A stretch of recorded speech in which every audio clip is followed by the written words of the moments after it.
Well, the report cards are out for schools across the state, and the Eugene and Springfield school districts ranked about average compared to others in Oregon. KEZI 9 News reporter Stacey Kafka is live in the studio tonight to show us what the schools are ranked on and their goals for next year. Stacey.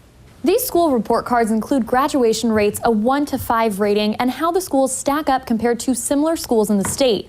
Overall, local districts say they're happy with the reports, but do have areas where they need to improve.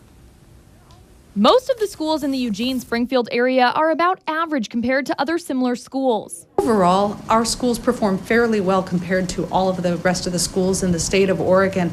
Our state test scores, our students' performance on those tests, we're seeing some good news on those tests, especially at the high school level. So our test scores have gone up at some grade levels, they've gone down at some grade levels, up at some schools, down in some schools. So it's pretty much remained the same as far as their scores are concerned. Springfield schools saw a similar trend. Our schools saw 70% or more of their students make significant academic growth. And so really it's about more than meeting benchmarks. It's about making sure that even if students have met those benchmarks, they continue to grow so that they're really meeting their highest potential, not just what we think they should be able to do at a minimum.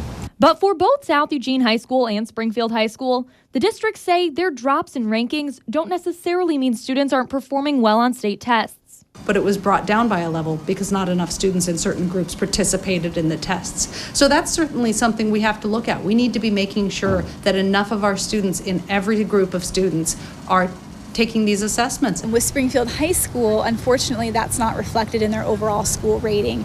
And that's because there was a reporting error around how many students had completed some of the testing. And so while their achievement would normally place them at a level 3 school, it's not reflected this year. Moving forward, the districts say individual schools have specific areas they'll be working on so they can improve their test scores next year.